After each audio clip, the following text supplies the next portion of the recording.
over slave, or whatever, master over slave, boss over employee. I mean, these are things we've accepted in on the earth, as these are things we've created outside of God's pattern. We've created these dominions, not God. God's telling us right here that's not what it's supposed to be. The pattern's supposed to be all of you have equal right to have dominion over. I made all this for you guys, and we're choosing to fight over it and kill each other over stuff and all this kind of stuff. And it's like that's part of the learning process, I guess. But I mean, it's like, go back and read this, and it's like, hey guys, we all have an equal share here. Like that's the test. I mean, if we can't handle this, if we're over here trying to have dominion over each other, I don't think that was part of the plan. But interesting that he doesn't say that here.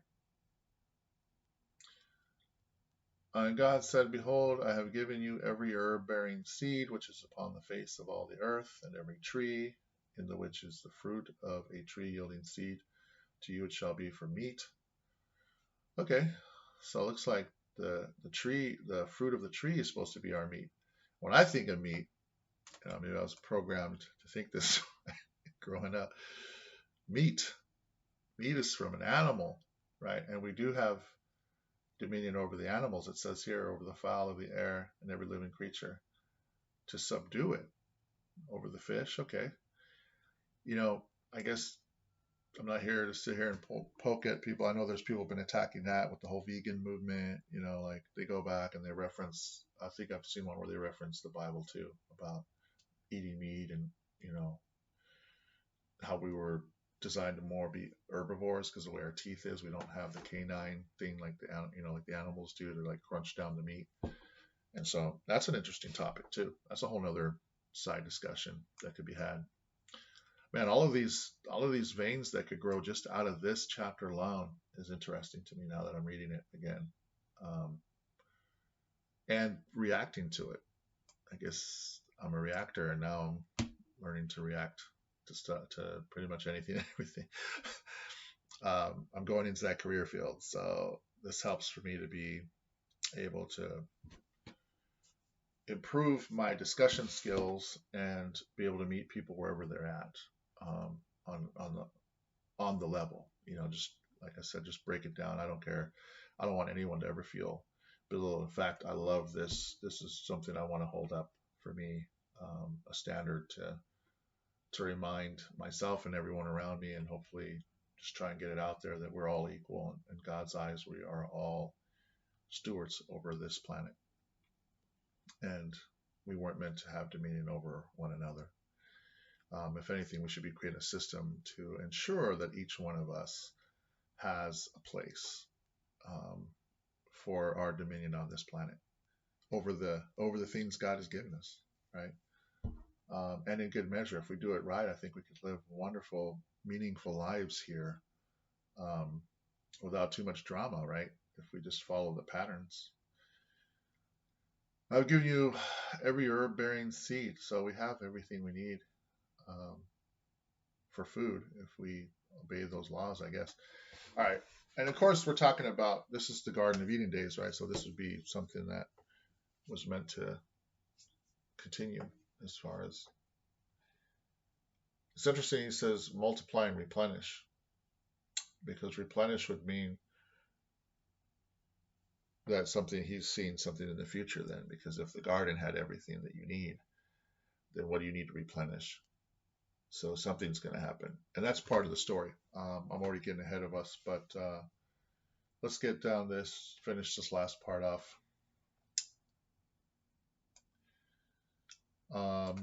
And to every beast of the earth, and to every fowl of the air, and to everything that creepeth upon the earth, wherein there is life, I have given every green herb for meat. Every green herb for meat. And it was so. I might actually, look at me, my health. It's only a matter of time before I develop some kind of cancer. I'm thinking in my mind, the odds are increasing every time stuff I'm eating, right? I gotta be mindful of that. So, and God saw everything that he had made, and behold, it was very good. And the evening and the morning were the sixth day. So here we go. We ended off the first chapter. I made it through. This is my day one. And so, how many chapters are in the Bible? I have no idea. Some people know that trivia, right? Chapters all the way from Old Testament to New Testament, start to finish. That'd be many chapters and many days. So I'm going to have many good days ahead of me reading a chapter and reacting to it. And if I don't understand it, if it's something that's like, oh my gosh, I know we could relate with people like, did you get any of that? That'll probably be fun just to go through and just, you know, who knows what other discussions might come out of that with people coming in there going, oh no, this is that and this is that. And there's backstories here. So interesting stuff, man. Interesting. Glad I'm starting this journey. Um, if you guys haven't caught it by now, you're looking up there at the header and you're going, oh, so the Church of Jesus Christ of Latter-day Saints, so you're Mormon. So that's the immediate like nickname, right? Or that's the immediate term. You're a Mormon. You grew up Mormon. Um, yeah, I did.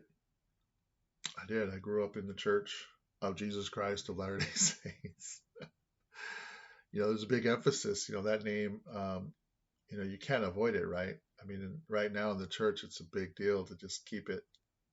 The focus is on Christ and not about Mormon or any of that kind of stuff. Just because of the Book of Mormon. Being from Tonga, being Polynesian, I'm not trying to make any excuses for it, but I don't know if people know this, but over half of the island are members of the church. So when my parents were converts, they were the first ones that converted. And yes, I grew up in the church. And so, and I served a mission for the church. When I said I served a mission for the church. So I did a lot of studying back in the day.